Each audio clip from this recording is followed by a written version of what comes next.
Ganesh Chaturthi, which is also known as Vinayak Chaturthi, is one of the most important festivals celebrated throughout India with a great kind of love and devotions. इसे south के कुछ एक states में बहुत अच्छे तरीके से 10 दिनों तक सेलिब्रेट किया जाता है, लेकिन हम गणेश चतुर्थी को आखिरकार सेलिब्रेट करते क्यों हैं? So reason behind it is the creation of lord Ganesha by Parvati goddess. So बात आखिरकार क्या है यार? गणेश जी जिनको कहा जाता है कि ये विजडम के, प्रॉस्पेरिटी के एंड गुड लक के बहुत अच्छे दानी हैं, इनके अगर आप पूजा करते हैं तो आपको ये सब चीज़ें अच्छे से मिलेंगी. सो बात है बहुत हज़ार साल पहले की. शिव और पार्वती जी रह रहे थे कैलाश पर्वत में. उस वक्त क्या होता है कि शिव जी कहीं राउंड पे चले जाते हैं बाहर और पार्वती जी नहा रहे होते हैं.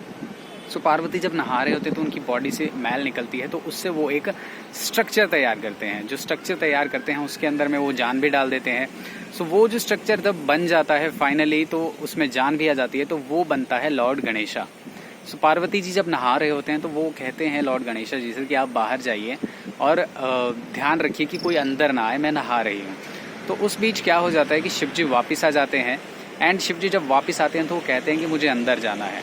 इस दौरान जो गणेश जी हैं उनकी मुलाकात शिव जी के साथ नहीं होकर रखी थी, वो सिर्फ पार्वती को ही जानते हैं. सो उस बीच उनके बीच में बहस हो जाती है और शिव जी क्या करते हैं, वो उनके सर को काट के अलग कर देते हैं. सो इस पूरे इंसिडेंट का जब पता चलता है पार्वती जी को, तो उन्हें बहुत ज़्यादा दुख होता है कि ये तो मेरा बेटा है और आपने इसका सर ही अलग कर दिया. शिव जी को अपनी गलती रियलाइज़ होती है, तो शिव जी क्या करते हैं, वो नंदी बैल से कहते हैं कि आप धरती के अंदर जाइए और वहाँ पे देखिए जो भी आपको लाइव बॉडी मिलती है उसका सर आप काट के यहाँ पे ले आइए, वो हम गणेश जी को लगाएंगे.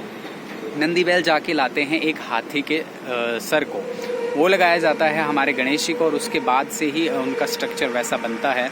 एंड उसके बाद से पार्वती जी को ये भी दुख होता है कि यार बहुत सारे देवी देवताओं का जो वाहन है एक जगह से दूसरे आने जाने का, वो एक जानवर ही है, और मेरे बेटे को आपने एक जानवर का सर लगा दिया है, जो कि बिल्कुल अच्छी बात नहीं है. तो इस बीच शिव जी एक और फेवर करते हैं लॉर्ड गणेशा जी को लेके कि जब भी किसी भी आदमी ने अपना कोई नया काम शुरू करना है तो उससे पहले आदमी के साथ में कोई भी देवी देवता भी इंक्लूडिंग होते हैं, तो उससे पहले गणेश जी की ही पूजा करनी पड़ेगी, क्योंकि वो उनकी पूजा को करेंगे तभी उनके सारे काम अच्छे तरीके से होंगे. तो तभी किसी की शादी से पहले या कुछ भी गाड़ी लेते हैं, कुछ भी कार्यक्रम होता है, तो तभी उस चीज़ से पहले लॉर्ड गणेशा जी की पूजा की जाती है. ये वरदान शिव जी उन्हें देते हैं. अगर आपको ये स्टोरी अच्छी लगी हुई है तो यार मेरे चैनल को आप प्लीज़ सब्सक्राइब कीजिए और इस वीडियो को शेयर करिए मैक्सिमम लोगों तक, क्योंकि आज भी गणेश चतुर्थी